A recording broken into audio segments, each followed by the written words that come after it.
Bem-vindo de volta ao canal Direito de Infraestrutura e Regulatório.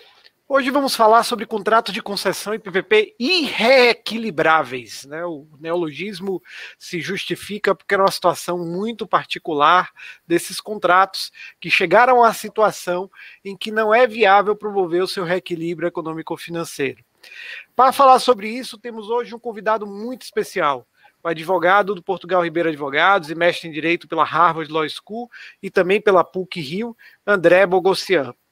André trabalha já há vários anos exclusivamente com setores de infraestrutura, com foco em contratos de concessão e PPP, e atualmente é doutorando em Direito pela FGV Direito Rio. André está pesquisando os contratos irreequilibráveis, formas de identificar quando eles se tornaram irreequilibráveis e formas de evitar que isso ocorra. Por isso eu queria que André hoje nos falasse sobre a sua pesquisa. Para isso, vou começar já fazendo a seguinte pergunta. O que é que define o contrato irreequilibrável, André? Obrigado, Maurício, pelo convite. Já respondendo a sua pergunta, acho que você conceituou bem, é um conceito novo, né, algo em construção. A doutrina não definia os contratos de concessão assim, o ordenamento jurídico ele presume que os contratos de concessão e PPP vão ser reequilibrados de alguma forma, né, que o equilíbrio ele é sempre possível.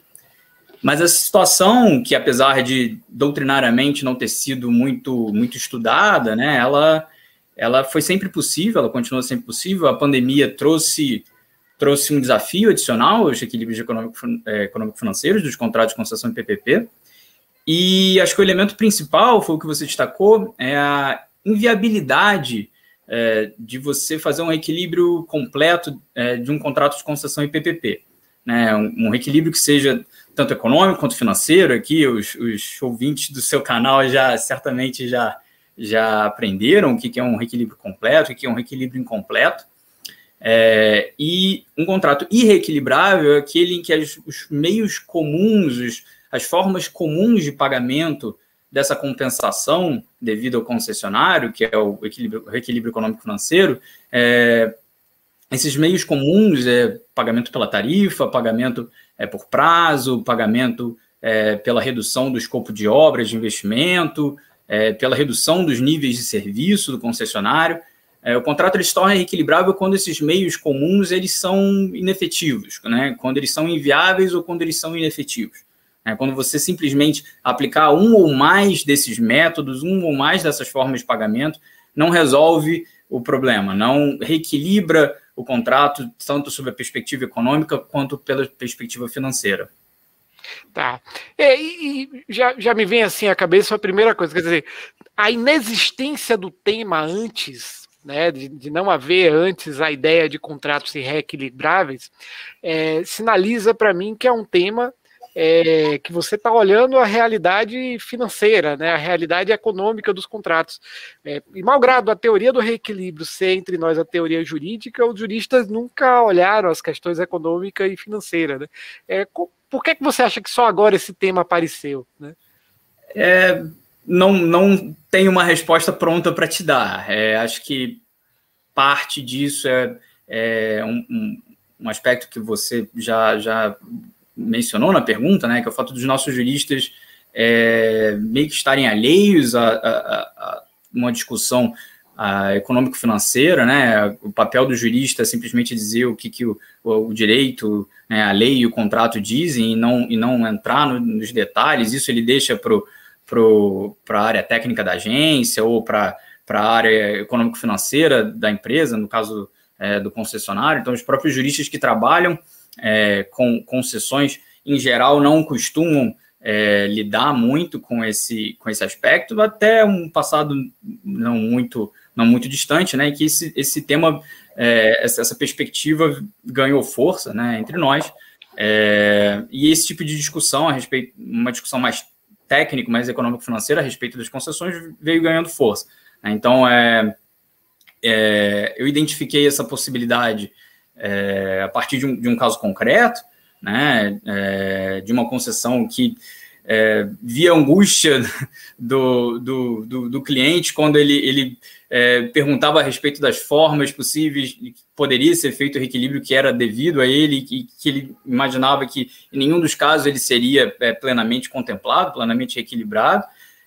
E aí fui buscar nos livros de direito administrativo, até nos livros específicos sobre concessões e PPPs, e pouco se disse disso, né? Acho que esse tema era um pouco um apêndice da discussão sobre reequilíbrio. Era, bom, e se não tiver nada mais para fazer, você pensa em formas alternativas, você pensa em soluções fora da caixa, você pensa em soluções que não são previstas contratualmente, mas nunca houve um tratamento sistematizado dessa hipótese, dessa possibilidade, e do que fazer para que os contratos não cheguem lá, né? Tá. André, quais são as causas mais comuns, né, da impossibilidade de reequilibrar contrato? Quais são as causas que geram essa situação, em regra? Eu diria que há 3 tipos, né, classificando em 3 tipos de causas, 3 tipos de fatores que levam um contrato a se tornar reequilibrável, né? Causas econômico-financeiras mesmo, né? Então, por exemplo, se você tenta reequilibrar por meio do acréscimo tarifário, e já a tarifa já está num nível elevado, ou se tornaria num nível tão elevado que isso reduziria, a longo prazo, reduziria a demanda por aquele serviço, né? A tarifa não é tão elástica assim, a demanda não é tão elástica em relação ao preço da tarifa, ao final das contas, a receita, que é o que importa para o concessionário, a receita que ele obteria com esse acréscimo tarifário não compensaria o desequilíbrio dele, por conta dessa redução da demanda, né, apesar do aumento da tarifa. Então, temos, em primeiro plano, aspectos econômico-financeiros mesmo, da inviabilidade, da impraticabilidade, da inefetividade desses métodos. Um segundo aspecto seria fatores jurídicos que tornariam difícil, que inviabilizariam a implementar algumas formas de reequilíbrio. Eu destaco aqui um argumento comum de uma visão mais tradicional do direito administrativo, de uma visão de interesse público que impediria, por exemplo, redução dos níveis de serviço de uma concessão como forma de compensar o concessionário, ou a redução do volume de investimentos que esse concessionário tiver ainda para fazer, né? Em muitos casos, essas formas são inviáveis porque não há mais investimentos a serem feitos, né? A concessão já está no estágio mais avançado e não há mais investimentos a serem cortados da programação do concessionário para compensar o desequilíbrio. E a terceira forma, o terceiro fator, o mais relevante, o mais preocupante, eu diria, diz respeito a fatores institucionais. Aqui eu faço referência ao fenômeno do apagão das canetas, ao temor que os gestores públicos têm de implementar certas medidas que eles podem considerar as mais adequadas, como necessárias para reequilibrar o contrato, mas que ficam receosos de implementar essas medidas que não estejam expressamente previstas no contrato, ou ainda que expressamente previstas, de algum receio que possam ser objeto de fiscalização dos órgãos de controle, ser objeto de punição dos órgãos de controle, sempre lembrando aqui que em grande maioria dos casos, em grande maioria dos contratos, o responsável por definir a forma de pagamento do reequilíbrio é ou a agência reguladora ou o próprio poder concedente, mas sempre o poder público, de alguma forma, definindo como se dá esse pagamento, e isso está sujeito a esse tipo de situação, não só em relação ao fenômeno do apagão das canetas, mas também pressões políticas mesmo, em concessões municipais. Eu diria que isso é um pouco mais relevante quando você vê uma pressão forte do poder público para não realizar uma majoração tarifária que seja relevante num ano de eleição ou algo do tipo, né? Também a realidade prática das concessões está aberta a esse tipo de discussão que a nossa doutrina acaba não tratando de forma tão pormenorizada. Tá. Em que setores, André, é mais comum encontrarmos contratos que não podem ser reequilibrados?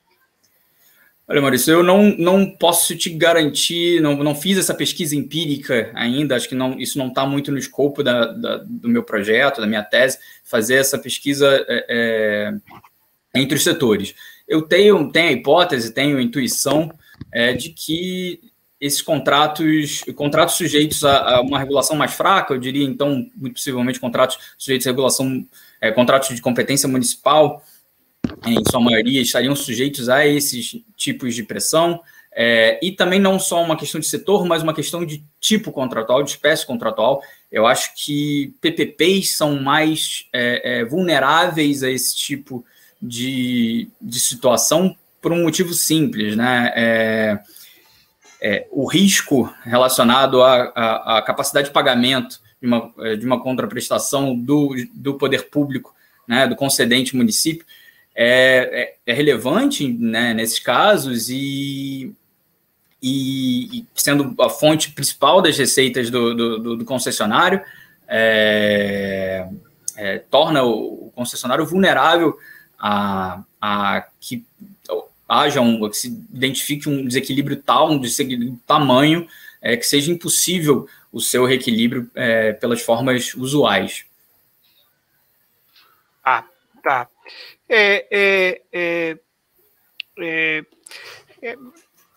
Me diz uma coisa, quais são, de certa maneira você já tratou as consequências de se tornar um contrato se tornar irreequilibrável, né? De certa forma você terminou falando sobre isso. A minha pergunta quando você fala, você definiu contrato irreequilibrável com aquele que é inviável reequilibrar. Mas será que quando você está falando em contratos reequilibráveis, melhor, você definiu, na verdade, assim, como inviável reequilibrar pelas formas tradicionais, né?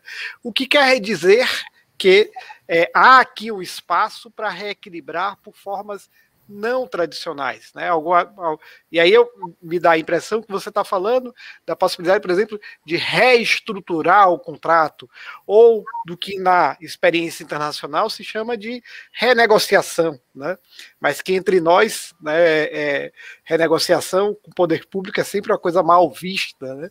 Por conta de princípio de interpretações que se faz de princípio de disponibilidade, interesse público, etc., e também pela atividade dos órgãos de controle, sempre supondo que tanto os agentes privados quanto os agentes públicos estão buscando coisas não republicanas. Mas, então, o que eu queria ouvir de você você está explorando essa via das reestruturações, das renegociações, é isso? Como solução para esse problema que você detecta? Sim. Acho que são dois tipos de medidas que podem ser adotados para tratar desse problema, né, de contratos potencialmente irreequilibráveis. Né? Uma é uma forma prevenindo, né, isso, e aí seria inserindo nos contratos mecanismos que permitam que o próprio contrato gere receitas para amortecer esse impacto, né, desses desequilíbrios e evitar que esses desequilíbrios que venham a ocorrer, que certamente ocorrerão ao longo desses contratos de longo prazo, evitar mecanismos que evitem que esse reequilíbrio se torne tamanho que seja impraticável, ou seja inviável o seu reequilíbrio, né? Então, aí eu destacaria o mecanismo de conta vinculada, né? Um mecanismo relativamente novo, né, na nossa história de concessões, já foi utilizado, vem sendo utilizado pela Artesp nas suas concessões rodoviárias, pela ANTT, bem mais recentemente, também foi inserido nos contratos de saneamento aqui no Rio de Janeiro. Então, é um mecanismo promissor que evitaria, né, seria uma prevenção contra essa situação de uma inviabilidade de reequilíbrio, mas acho que a forma de lidar depois que você constata que o contrato ele já se tornou irreequilibrável é realmente adotando algum tipo de renegociação, né? E aí acho que há um poder-dever de renegociação aqui seria uma solução no que a literatura econômica costuma chamar de second best, né? Uma solução diante da impossibilidade de você ter uma situação de equilíbrio utilizando as condições que geram esse equilíbrio, né? Você, em vez de tentar obter um equilíbrio imperfeito com essas condições, essa teoria de second best indica que você deve buscar um outro equilíbrio com outras condições, né? Então, tentando importar essa discussão de second best do âmbito econômico para nossa discussão de concessões, acho que há um argumento relevante, há bons indícios de que as renegociações, né, uma vez constatada a situação em um contrato de concessão do PPP, de que ele se tornou irreequilibrável, uma renegociação seria o caminho de second best, o caminho ideal a ser seguido. E uma pergunta, você mencionou a tentativa de evitar que o contrato se torne reequilibrável. O que é que você acha que pode ser feito, não apenas na direção de evitar que ele seja reequilibrado, evitar no sentido de adotar medidas na gestão do contrato, para ele não se tornar irreequilibrável, mas também o que é que você acha que seria viável fazer na estruturação do contrato, né, de maneira que você estruture um contrato que se torne infenso, que se torne protegido de alguma maneira contra a possibilidade de se tornar irreequilibrável. A sua pesquisa caminha nessa direção? Faz alguma análise também nessa direção? Sim, Maurício. Eu mencionei, acho que o principal mecanismo seriam as contas vinculadas, né, ou outras formas de permitir que a própria concessão seja sustentável, gere receitas para viabilizar, né, o seu reequilíbrio, né, e aí contas vinculadas que utilizem sejam a parcela referente, parcela das receitas acessórias ou alternativas que a lei de concessões determina que seja revertida a modicidade tarifária. Em vez de você reduzir a tarifa, você alocar essas receitas para uma conta vinculada, não só receitas acessórias, mas também parcela da outorga, como já é feito, né? Parcela seja da outorga fixa ou da outorga variável, em vez de você destinar isso ao poder público, você separar a parte dessa outorga para garantir a resiliência contratual, né? E também direcionar aquela parcela que seria destinada a uma redução de receita por conta da aplicação de indicadores de desempenho do contrato, né? Então, temos aqui nas concessões rodoviárias da NTT o fator D, devido a não atendimento a parâmetro de desempenho do pavimento ou não atendimento ao cronograma de investimentos da concessão. Em vez de você reduzir essa tarifa do concessionário cobrar uma tarifa menor ao usuário, você permite que o concessionário continue cobrando a mesma tarifa, mas retira aquela parcela, isso não vai para o concessionário, isso fica numa conta vinculada da concessão, um mecanismo de proteção da concessão e não do concessionário, né? E aí essa conta seria utilizada para pagar eventuais reequilíbrios, né? Sozinha ou em conjunto, ou utilizando alguma das outras formas usuais, e se eventualmente houver algum saldo, né, algum valor remanescente nessa conta, ela pode ser utilizada para eventual amortização, para eventual pagamento de indenização relativa aos investimentos não amortizados, vinculados a bens reversíveis, e se sobrar ainda, depois da indenização, eventual indenização, aí ela reverte ao poder público, ou pode ser utilizado para o próximo concessionário, enfim, que é uma discussão que a NTT vem tendo aí nas concessões, em algumas concessões mais recentes. Mas, para além desse mecanismo que eu apostaria as minhas fichas como principal mecanismo das contas vinculadas, acho que, sob a perspectiva da estruturação de uma concessão, talvez uma alocação de riscos mais detalhada, mais atenta, né, aos critérios das boas práticas, aos critérios relevantes, né, de alocar o risco a quem realmente tem capacidade de mitigar ou de gerir esse risco e não sendo possível alocar esse risco ao poder concedente, e também tornar os processos de reequilíbrio, os conflitos em relação ao reequilíbrio, tornar esses processos mais céleres, mais efetivos, né? A demora no pagamento do desequilíbrio é um fator, né, que você já tratou aqui em outros episódios do seu canal, acho que é um fator bastante relevante para que esse desequilíbrio cresça e possa se tornar irreequilibrável, né? Então, você pensar em mecanismos que tornem célere o reequilíbrio, ou que seja fácil a utilização de alguma solução alternativa de resolução de conflito, né, seja um dispute boards, mediação, ou alguma outra solução que não seja tão custosa, tão lenta, como a arbitragem, que é em termos mais rápida do que o Poder Judiciário, talvez mais eficiente, mais célere, mas também não é tão célere, tão eficiente assim, né? Então, eu apostaria nesses 3 tipos de soluções para aumentar a resiliência dos contratos futuros de concessão em PPP. Bom, eu vejo isso que você está me dizendo como digamos assim, como um uma checagem de realidade em relação à teoria jurídica tradicional, né? Assim, o que você está produzindo, pelo que você está falando, o que você vai produzir em sua pesquisa é uma teoria jurídica que olha a realidade dos contratos e traz esses elementos que eram desconsiderados pela teoria tradicional, né, que simplesmente falava sobre ideias alheias à realidade, né, como deveria ser o contrato, como deveria ser o reequilíbrio, e você está trazendo a realidade desses contratos para dentro da teoria, dizendo, olha, não dá para continuar falando de reequilíbrio sem considerar que em diversas situações não é viável reequilibrar, ou pelo menos é muito difícil reequilibrar, e reequilibrar significa renegociar o contrato, então significa, digamos assim, quebrar os ovos para fazer o omelete, né? Não dá para simplesmente ter o reequilíbrio como se fosse uma coisa automática, simples e fácil, né?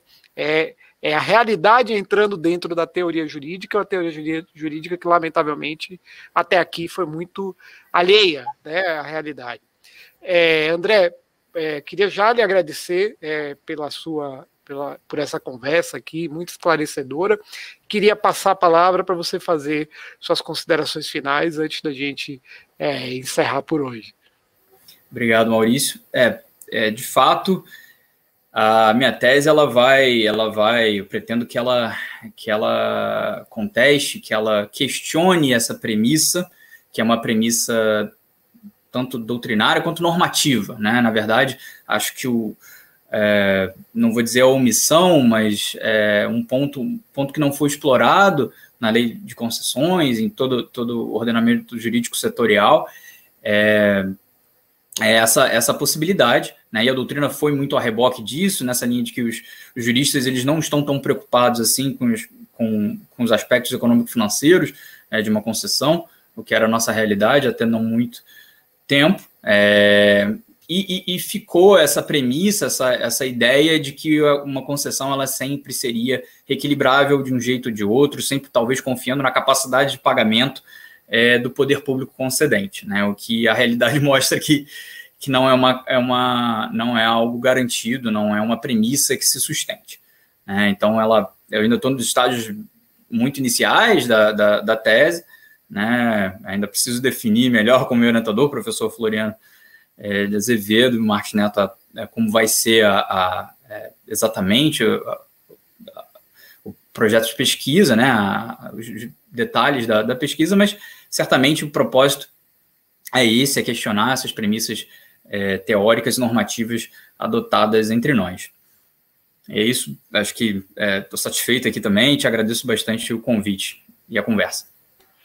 André, muito obrigado pela conversa, muito obrigado pela análise extremamente esclarecedora do tema. Se você gostou desse vídeo, por favor, dê o like e voltaremos em breve com outros temas sobre os setores de infraestrutura. Obrigado.